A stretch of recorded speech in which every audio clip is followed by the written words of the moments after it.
Hello and welcome to Voices of BlueScope, the podcast where we go behind the scenes at BlueScope to meet the people who create strength every day. I'm your host, Martin Feld. Thank you for listening. In this episode, we're featuring one-on-one interviews with two key stakeholders who collaborate with and provide expert guidance to New Zealand Steel on Māori culture, history, local community and sustainability. They are Piki Jakeman and Riki Minhinnick. Piki is New Zealand Steel's cultural advisor and Riki is the chief of Ngāti Te Ata, a Māori iwi from the area around Manukau Harbour in the Auckland region of Aotearoa, New Zealand. For context, in Māori society, iwi are the largest social units, translating roughly to nation or people. The word is used in both the singular and plural.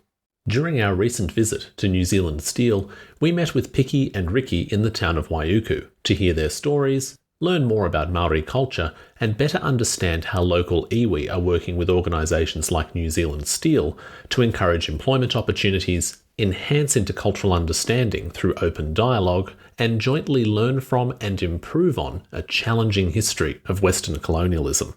Both interviews were recorded next to the banks of the Waiuku River, so you'll hear a mix of unfiltered sounds from that day, including transport through the town and water and bird life around the estuary. You'll also hear the occasional reference to someone beyond the microphone. This is Vicki Woodley, Manager External Affairs at New Zealand Steel, who has been instrumental to the company's successful community engagement over time. First, let's hear from Piki, who explains her work as cultural advisor, gives insights into the area, and explains what she wants to see happen in the future. This is a special interview sitting by the Awaroa, which is a beautiful river flowing through the lovely town of Waiuku in Aotearoa, New Zealand, and I'm sitting here with Piki, who is a cultural advisor to New Zealand Steel. Thank you so much for joining us today, Piki. Good. Now, just for some context, cultural advisor, that's a pretty significant role to have working with a company like New Zealand Steel. Can you tell us a bit about yourself and what it means to be a cultural advisor? Okay. A cultural advisor is to ensure that the interests of local iwi is being adhered to and being followed by the company that I am working with, and to work closely with New Zealand Steel in order to make sure that our customs and cultural aspects are being adhered to, and also to ensure that things are done in a proper manner and in a reciprocal way. Now, it's likely that people are listening to this conversation from elsewhere in the world and they'll hear terms that maybe they're not as familiar with. So when you say a term like iwi, what does iwi mean culturally to Māori people? What is its significance in this country? The word iwi means people. So throughout New Zealand we have different iwi from local areas of respect. And so the iwi here is Ngāti Te Ata, who has reign on Waiuku and probably the whole of Waiuku. And so, the history goes back thousands of years. They're born here, they're still here today, and they die here. So that's what we call mana whenua, tangata whenua, people of the land. They don't venture far. The ahi-ka, we call the ahi-ka, as the fires are always burning.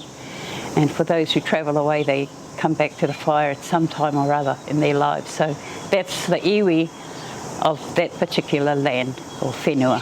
Thank you for sharing that. So the iwi here, Ngāti Te Ata, what are some of the other specific special cultural elements or considerations that you need to have in working with the group of people here? What does New Zealand still need to think about on a daily basis? Yes, I think it's cultural places of significance, such as burial grounds, archaeological sites. Those are special to tangata whenua. They know where those places are. They've historically been told. So they're sacred. We don't go and mess with those places at all. So that's one of the big things that New Zealand Steel has worked together with Ngāti Te Ata on. Probably something should have happened years ago, and it didn't. But we're here today, and moving forward, we can make those connecting relationships so as to respect the land and the iwi and all their cultural significance that are valuable to themselves, and and just to make that strong connection of understanding and respect. Yeah. It's really good to hear that there's been progress in that area. Yes. Could you perhaps give us some more detail about how that change has happened?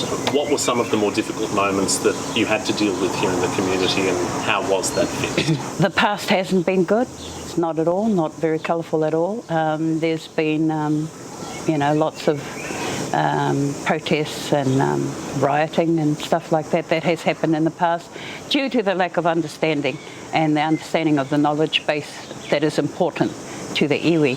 Ngāti Te Ata is not alone in this. We're only one of the people in New Zealand. There's hundreds more, and they come under a different kind of ethos as we do, but the basic cultural aspects of tikanga Māori is the same, and we may have slightly different things pertaining to our tribal iwi. Yeah. So we do have a methodology that our kaumātua, our elders, sort of take care of, and we're just the patrons of it, or so servants of it. Yeah.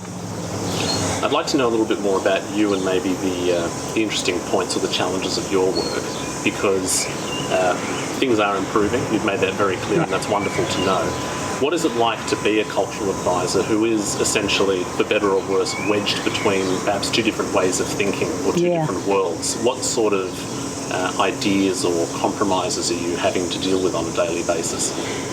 Actually, I found it quite easy. I understand.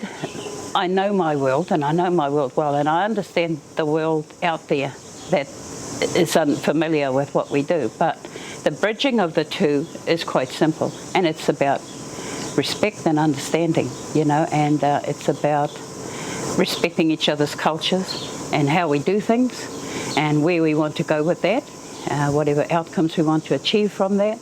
And it's about sitting around at a table and talking about it and discussing where we all want to go together in a good place for better outcomes for our people and for Waiuku generally. Yeah. And on your story in specific, what brought you personally to this role? Can you tell us a bit about your history in the community and maybe some of the other work that you've done? Because you naturally bring some expertise to this role. Actually, I'm a teacher firsthand. I've been a teacher for 35 years in Te Reo Māori, so I teach the Māori language basically. But I've been seconded onto other roles to support our people in many areas, and this is one of them. And I find it easy because just being reciprocal with what we do and how we do things. It's about listening to, you listen, you understand what they want, and you sort of work out how we can do that best without offending anybody or without offending your own people, and we just do our journey. Yeah, we do it well. How I got here? A little bit to do with Vicki and Greta. They approached me one day because they support our Māori awards we have at the college, Waiuku College, and so that came about. They just asked me if I would come along, and that was probably the opening, I'd have to say, and that's about 4 years ago. I don't even know why we never thought of it before, to be honest. We just didn't. But now we have a better understanding, and we can make things happen, in the way that we'd like to see it happen. Uncertainty is not good, with the people. They see things happening and they form their own ideas of what must be happening, and then it ripples through the town, and then it's not always good. So having a cultural advisor can clarify all what is happening and why it's happening.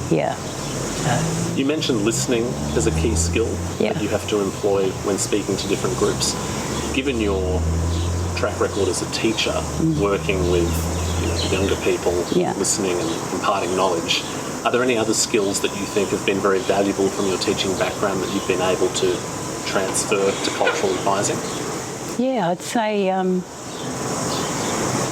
to not be afraid either, to say what you think. Sometimes you can hold things back and it's not to your, it's to your detriment to do that. So I think if you're going to be cultural advisor, know your stuff. Know what's right and what's wrong. Know what your people are all about, first and foremost. And then be forthright Yeah, and how you deliver with the company and how you want it to look like, or how you deliver it for the people. Yeah. I have to say too, we also have a environmental team out there that works aside from us, and they look after the land, the river, the ocean, the forest, and such like that. So they're the ones that do all the archaeological testing and working with New Zealand Steel on that, the environment, sustainability. So we do have a team doing that independent of us. And I say they really do know their stuff, their history. They go back a long way. We have a kaumātua who's 80, well into his 80s, and he knows so much history. And he's the guy that we sort of follow all the time. We know, he leaves us all the information. So his role at the moment is about putting, we call them tohu, because when there's an archaeological spot somewhere, he puts a monument of some sort there to indicate that this was once a pa site where Māori once lived, that it was their village. So he's got a lot of those around in the area, out through New Zealand Steel as well. But it's just marking the sites for our future so that we know that was once a pa site. Yeah. I'm really glad that you brought up the topic of the environment and also looking to the future. In any kind of, I suppose you could pick on predominantly English-speaking country, there are a lot of difficult colonial and post-colonial histories, trying to move on and repair damage that was done. Yeah. Your work with different iwi is a great sign of that kind of improvement. When you look to the future, what sort of remaining improvements or work do you think is really crucial? What do you think still needs to be done in bridging that gap that you're talking about? Sustainability is one of the big things that we're sort of moving into at the moment with Te Ao Māori in Waiuku, and that's really good. It's a team that works in that area. They do archaeological study as well. So, and they are Ngāti Te Ata. So, yeah, we're quite proud of that. Yeah, what I'd like to see happen in the future, I guess, is to see a lot more of our local companies and organisations getting together and formulating some kind of ongoing system whereby our children have many options. You know, Waiuku is not a very big place, it's only a little place. A lot of them feel they need to get away to find employment and stuff, but I know if we've already started getting together with these building agencies, they are, and being creative about how we work things for the betterment of our students coming forward. We're not all the same, you know, some of them are academic and others aren't, but some are very mindset as to what they want to do as well. And what I've learnt now is never underestimate our children. You know, sometimes you have them for 5 years at college and you sort of think, oh, you don't really know where they're going, and you sort of worry for them, and then all of a sudden they own this great big company. And so I've learnt never go in thinking that our children won't achieve, because they do. They find a way. Sometimes school is not the place for them to find their way, but then they network with other agencies, like I said, New Zealand Steel. Te Ara Rangatahi is another one, the Pathway to Our Youth. And we've got local churches and local Māori organisations like Whāngai, what is it, Glennis's company? Tuwhera, sorry. We have a Māori organisation called Tuwhera, which means open. It's a place open to help those that are really in trouble. And so I've seen proof of that coming to fruition. And, you know, our kids we're no exception to alcohol and stuff like that and drugs. And so she works hard at getting our local people and many others to find jobs and find the right path for them. Not an easy job. I've seen the effects of it, but I've seen the results positive too. So yeah, that's my vision, that we can do things better in the future, and we've already started, you know, and you don't know where to start. There's no start but you just build it and you grow from it. And basically that's where we are, yeah. That's what I'd like to see happen, yeah. Wonderful. Is there anything that we haven't discussed or that I haven't focused on about your work or your background that you'd like to mention on this record? I guess part of my job too, being at the college, is to ensure that my concern is our Māori students, and that is the area I work in. We need how shall I put it? A lot of our Māori students are hands-on people. They're not so much the vocal or in that area, but they are hands-on people, and we like to help them create their future. And so we have sent a lot out to get educated in certain areas. Many of them have chosen to start their own businesses, and some are very, very successful. So those are the sorts of things. They're our beautiful stories. Those are the ones we like to pursue. And I share a lot of those with Greta and Vicki about how we get them there. And I know there are pathways for them, and they do need a hand up. If they haven't got that hand up, they tend to just drift, into places that perhaps they shouldn't be. But working together collectively, it's happening. We have a Māori team here. They call themselves Te Ara Rangatahi, Pathway for Our Young, and they work with me alongside other collective businesses to get our students up, trained in driver's license and also forklift, and they get them job ready, and then we send them to Vicki and whoever else they can, other employment. So we're not alone. I'm not alone in what I do. I'm at the start of things, I think, and then we hand them on to them. And of course now New Zealand Steel is running something to complement our needs. Yeah. It sounds like it's, as you said, it's about working together, it's about listening, it's about giving people time, really being there to assist and work with people. So thank you very much for your time today, Piki. That's right. Wonderful to get to know you and hear about what's happening. Okay. Let's shift to our discussion with Riki, who gives a comprehensive explanation of the history and views of Ngāti Te Ata and how relations with local industry have been progressing over time. I'm sitting here with Riki, who is the rangatira of Ngāti Te Ata and the chairperson of the local governing entity, the Te Ara Rangatu. Now, thank you for taking the time to talk to us, Riki. Basically, what we want to talk about today is your role here in the local community and how you act as an interface with New Zealand Steel and the local business here. I was just hoping maybe you could kick off the discussion by maybe telling us a bit about yourself and what your role is here in the community with different entities. Yeah, so a bit tricky, that one. So there's been a line of rangatira in our tribe going back 1,000 years. And in 2004, the last, one of my uncles, the last of that line passed, and that role was then passed on to myself. So that's the Tumu Whakarai space. With that comes a lot of responsibility for tribal matters at a range of different levels. So I'll just talk about the uncles. The one who passed was quite young.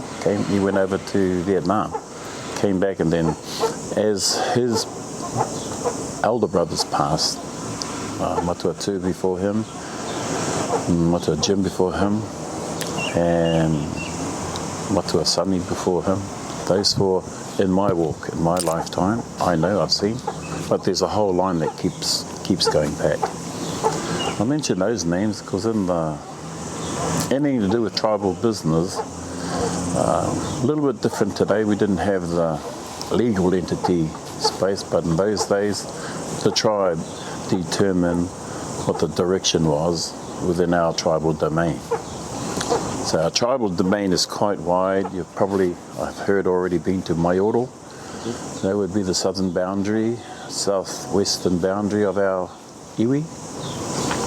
Iwi is like a combination of different tribal units. smaller than a iwi, but still a grouping of families. And so it moves from iwi, hapu, and whānau.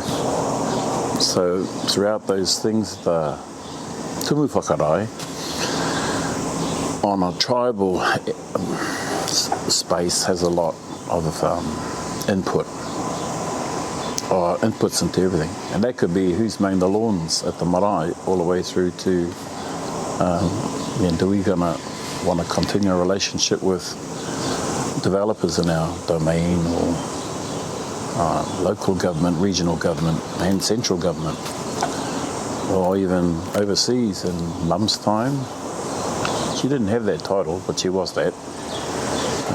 She went international to the United Nations, and part of that was things like the rights of our people, very similar to other indigenous peoples around the world.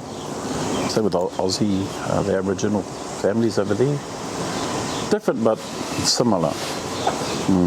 So that's a kind of brief outlook of who we are and how we engage. The governance thing is only a new kind of, we've been doing it for maybe 35 years, because you have to. But we wanted to know how to protect the integrity of our tribal system, but also have say in, when you're dealing with regional, local, central government issues, how to convey messages in those spaces. Pēna tērā. So there's a lot of other stuff in there, but that'll do for us. Our relationship with the mill goes back to those uncles. That's why I mentioned them. The first uncle was part of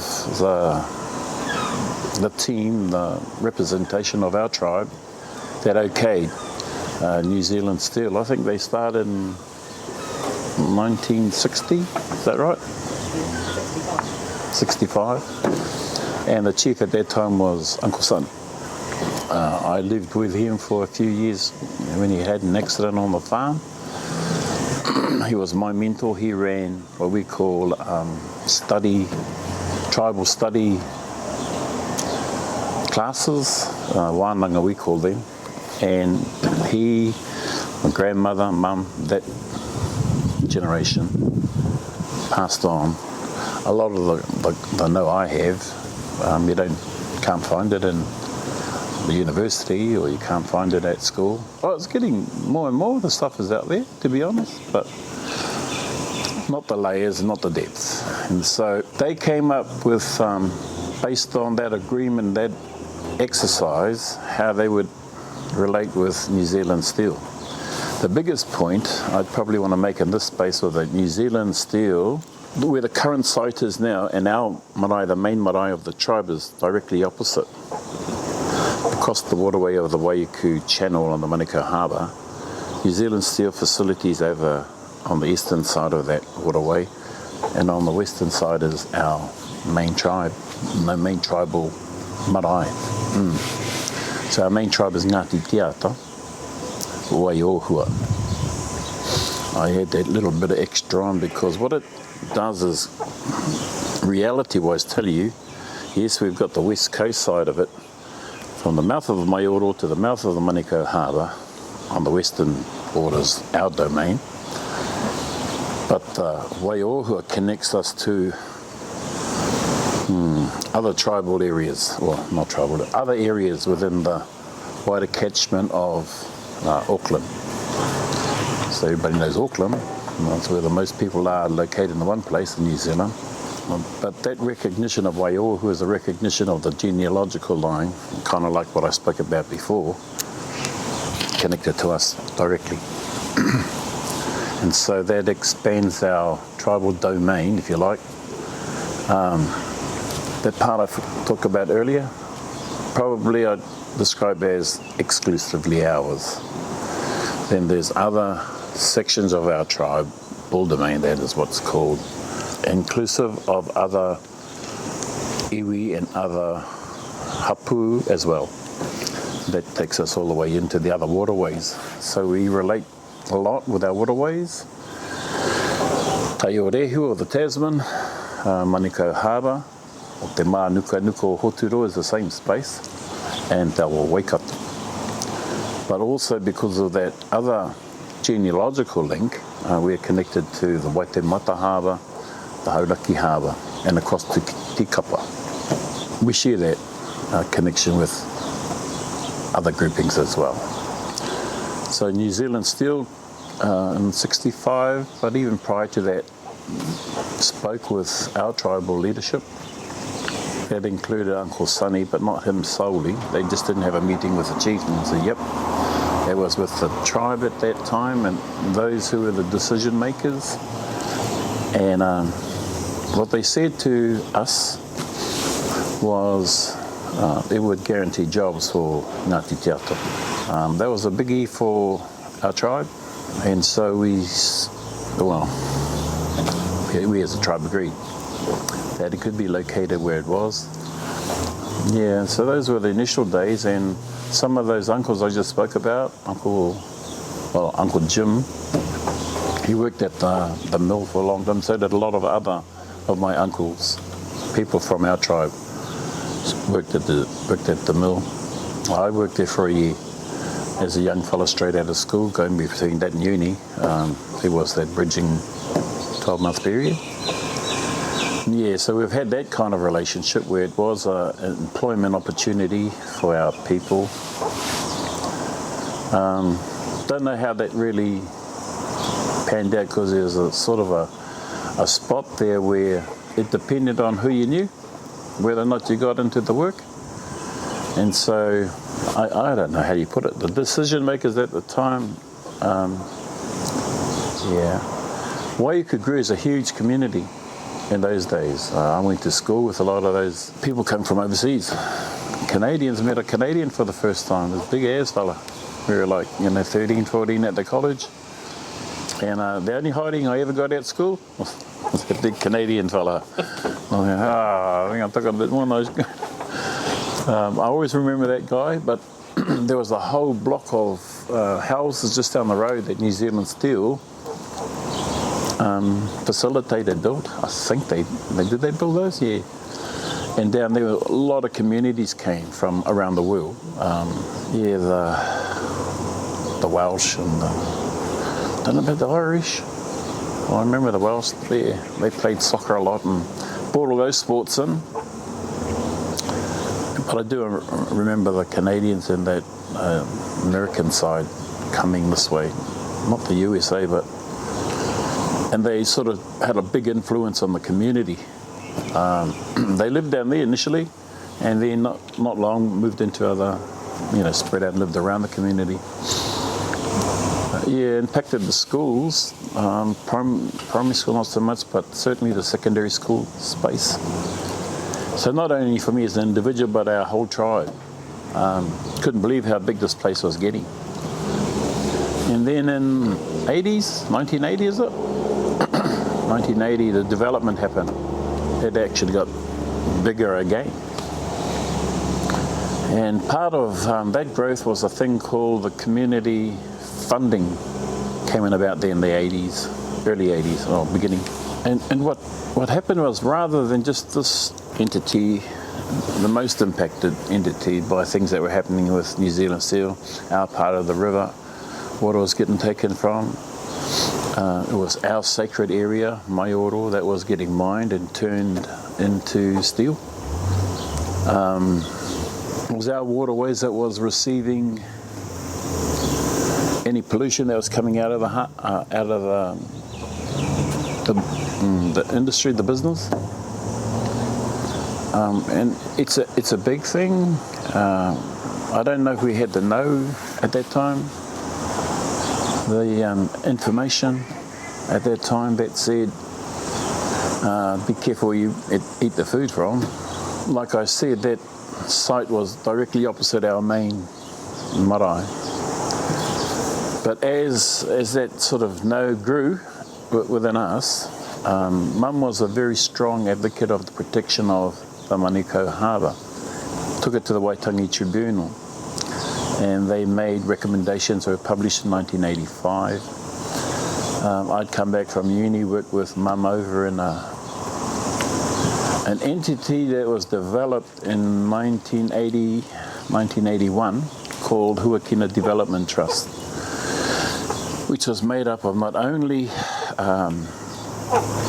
us, but every other marae that was that was impacted. So they reached out to Mangere on the north-eastern boundary of the Manukau Harbour, a bit even probably west of that as well, but right across the Auckland space. And southward it impacted on, because of the Waikato River was on our southern boundary, all the marae along there. There's maybe a dozen along there from the western boundary across to the eastern boundary.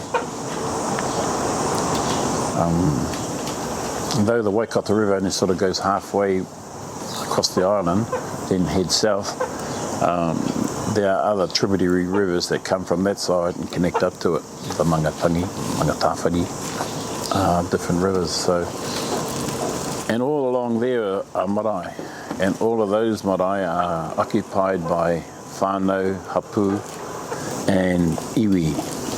Some of them have their own specific history, for them to kōrero about that, talk about that, and collective history. So what the attempt was to connect all those who had been some form or fashion connected to, impacted upon by the steel mill, to come together. And that's what happened. So whilst geographically, if you look down from a map, GPS coordinates and all that, it would be us, yeah. But everybody, and even I grew up with understanding, is that how we're related in this context?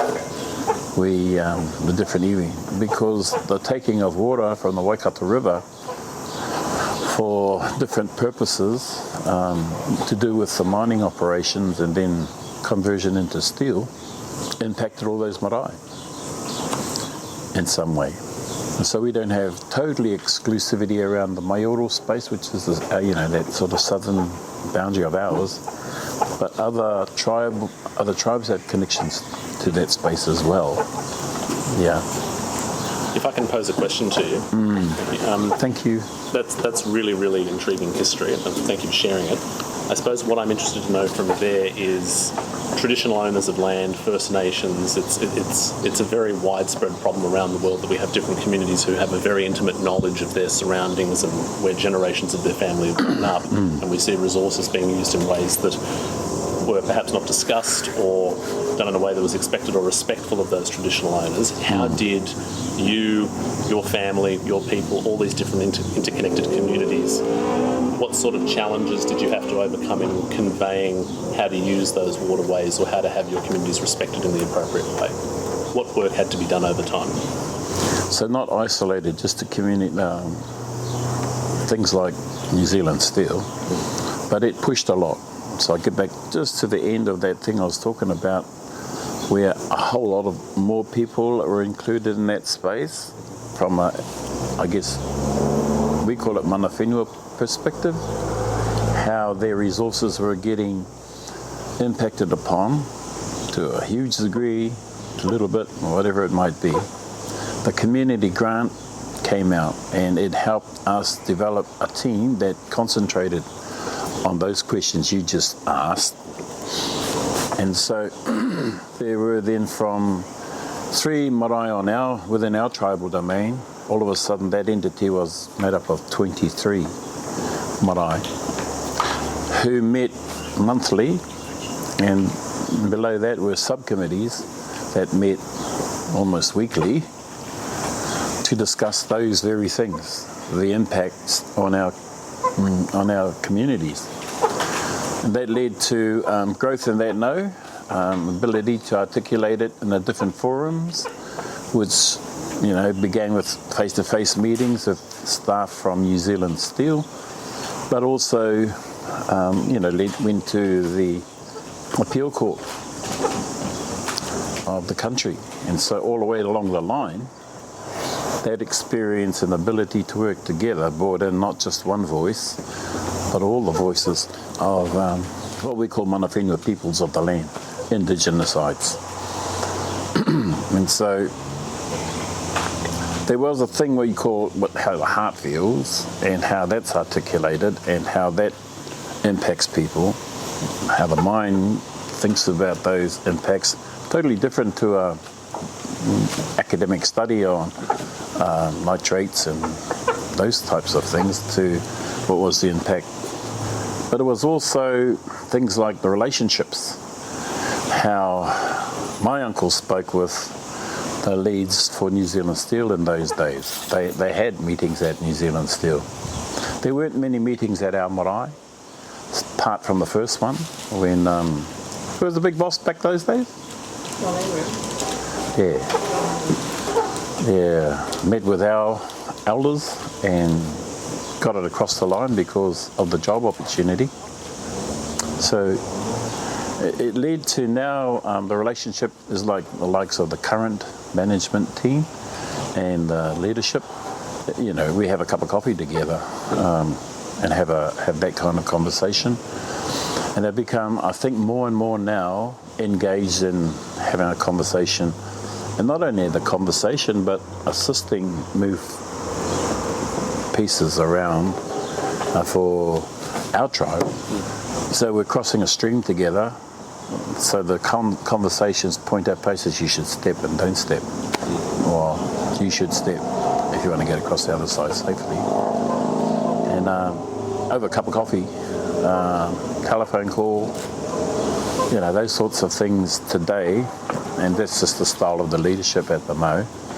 I know it wasn't always like that, but every generation has had their issues to address, both sides, issues that they felt really concerned about, and different tools to trigger things being done. So when it's like an adversarial type of situation, you know, you get all the lawyers doing their thing. But it hasn't moved past that, Vic. I don't know if we've had called any cases against the mill because they're willing to listen nowadays rather than end up in court. Mum's thing I'll see in court. That kind of see in court. And prompted a lot of things like the RMA in New Zealand. That changed in 1989. I remember that. We just had a big case that went before the appeal court, on a very small issue. You might think it's small, but huge impact. But then RMA came almost the same year, so it took over. RMA is a facility that all councils or developers or have to go through to get things done. So I guess that's probably why it's been quieted down individually, the different entities. You're still put in that space, but now you have to engage with us from less than, it's not adversarial anymore. Well, I hope not. Don't know. We still have to point things out, and we still have to have meetings about it, and I don't agree with that. But also we have a lot of more opportunities now to say, like, we want to do this and this and this, and how can Ngāti Te Ata be a part of that conversation? Don't know what it's called. Does that answer your question? Absolutely, yes. And this is a question that I asked Piki as well in our interview. Given all the progress that's happened, you just said yourself, conversations are much better. You're able to point out those areas of disagreement or come to a solution or compromise about things. Where do you think there's still more work to be done? What would you like to see improve in the future? So I think the conversations, like, it's at the moment prompted by, this is what we're doing, these are what our needs are, can you help? And that answer a lot of those questions is, yep, we can help like this and we can do this. And I think it needs to move forward to, I think it started, what are the initiatives that the steel mill can, especially on kind of big key projects, it's got this awesome voice around doing things conservationally, more appropriate. I'd sort of say that she's got her ear open in that space. Had it when we were here. And I think she's gone back home over to Oz to do some stuff, but that's the beginning of a conversation of we want to do things in the solar space, we want to do things in the wind power space, and how that moves forward just needs to be, the tyres just need to be cleaned up so that there's traction in that space. It could go to sleep, that kind of thought, because it's moved from one leadership style to the current team, and so things like that. Strong engagement with mana whenua and on shared spaces we want to get to. The conversations are held and had and capacity given to make those things move forward. Some of it you are forced to by the RMA, but others of it is not. Let's not only this generation too. There's a group of younger ones coming through. I think there's already a presence at the college level by the Stemwell that is very supportive of students moving on to tertiary study. The tribe supports that, so we share a thing there, and it's just how we can. So when you've been impacted by the immigration of all of these different peoples and iwis, so their thoughts flow out your communities. How do you still maintain your own and your own who you are? And so some of that is I've noticed there's not many in my age group with mātauranga, our. There's a new group coming through. They're very, very conscious about the environment.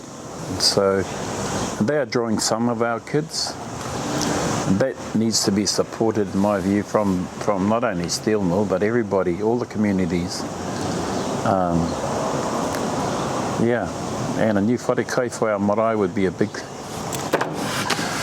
one of the biggest projects. 40 years of my life has been in pursuit of that. So that's like it's a biggie, but it's also gone through all of those uncles I talked about. We're looking at, when I did the research study back in the 80s, I asked that question: what's the biggest issue on the table for us, the tribe? Every house I went to said our wharekai. That's our eating house on our marae. Still is 40 years later.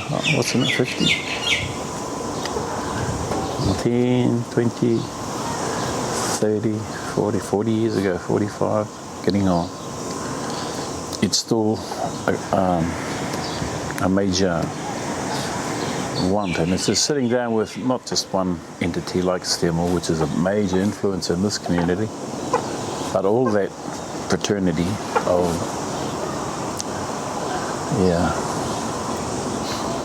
And like probably some of the sound that I talked about earlier, down in Taharoa, which is where the other used to be, I don't know if it's still going, but it used to be the major supplier of iron sand in the country. Now there's only Maioro.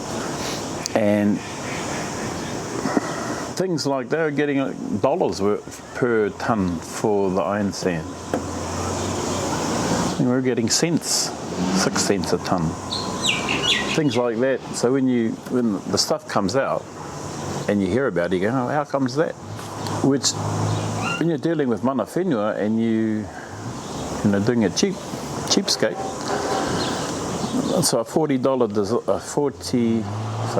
year the past priority is still there now, 40 years later, because the capacity to do those projects and finish them is not within our own,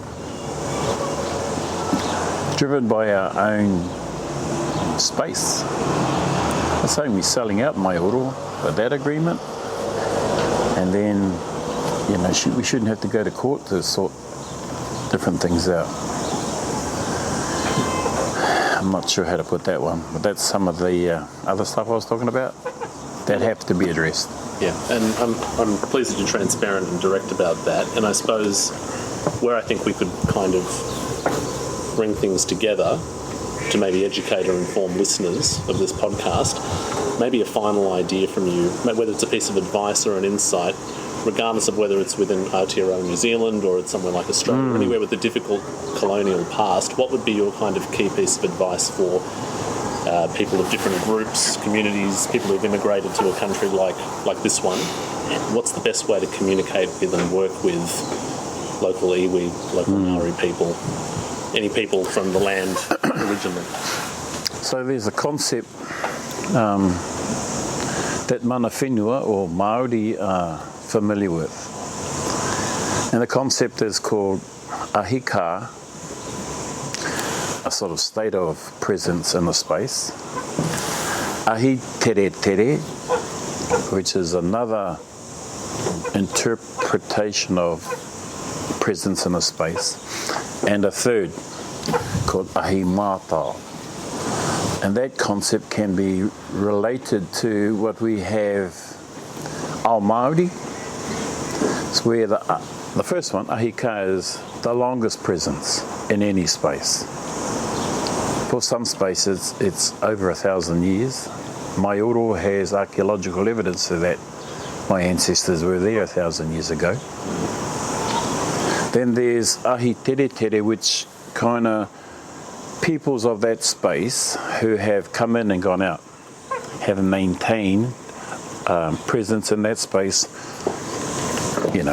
for relative-wise, very long. I would put in, we call them mātau waka now, other tribes who have come into our domain, married in. So they've come from other parts of Auckland or around the country, set up camp, married in, and now are part of our community. So their children are connected to us directly, genealogically, as well as this other entity that's come in. I would call that one of the interpretations of ahi tere tere. Maybe I have to go into that one a little bit later, I don't know. But the third one is you're fresh. So the ahi refers to fire. How long have you kept that fire going? Through your presence. The ahi mātau people jumped on board somebody else's fire, chucked their 2 cents in, built relationships within that domain. They are mātau to where they come from. Mātau is a reference of being cool, cold. You don't have a relationship anymore. So if you've come from overseas, had your family grow up here, they've gone on to do things here. So you're new to this space, one, but you have left your, where you were connected to. It's the mātau action, the coldness has come. So those 3 concepts, philosophies, demonstrate our connectivity to our tribal domain.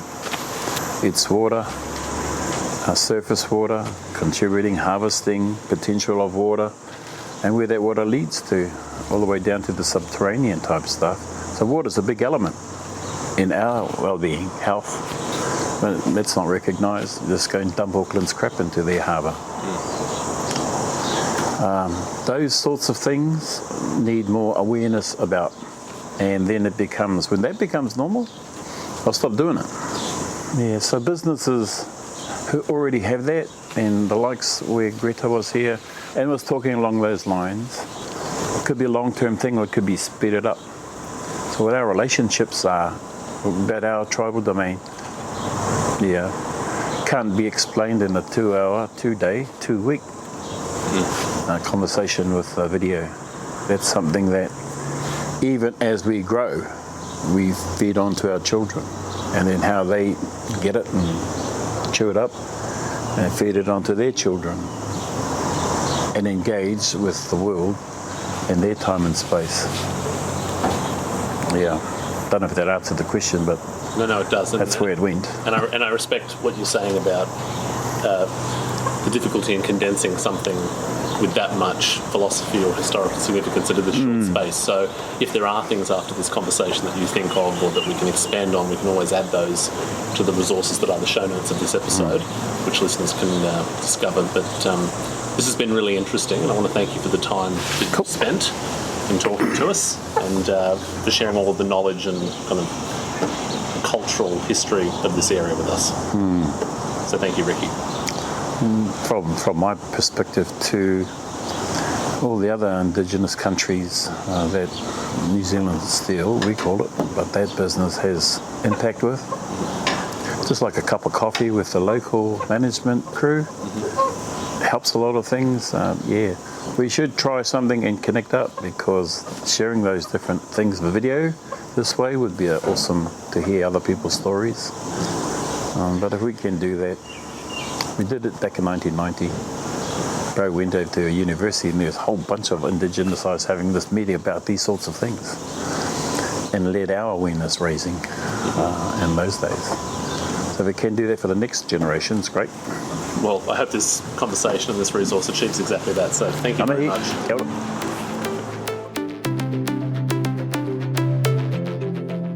We extend our genuine thanks to Piki and Riki for their time and honest storytelling on the day. We are grateful for the knowledge that they shared with us as visitors. We also acknowledge the hard work of Vicki, who facilitated the interviews. As is the case with all of our episodes, this instalment was published only after a full audio review with our participants. Such ethical narrative research is in line with a methodology known as the collaborative podcasting process. Visit the links and show notes to learn more about this, along with other topics that were mentioned in the interviews. At BlueScope, we operate in numerous communities around the world that have rich First Nations histories and identities. We acknowledge and appreciate the immense and varied cultural knowledge that has been passed through these communities for generations. We also understand our responsibility to listen to and work with diverse peoples in order to realise more inclusive, sustainable communities and workplaces. No matter where you are in the world, we hope that in listening to this episode, you have considered the history and identity of your own local community and what you can do to play an even more active part in it. To learn more about what we are doing to contribute to our local communities, you can view the Sustainability Snapshot at nzsteel.co.nz and the Sustainability Reporting Suite at bluescope.com. Of course, you can also visit TV BlueScope on YouTube and our company page on LinkedIn to discover even more content. Thank you for listening to the Voices of BlueScope podcast. Until next time.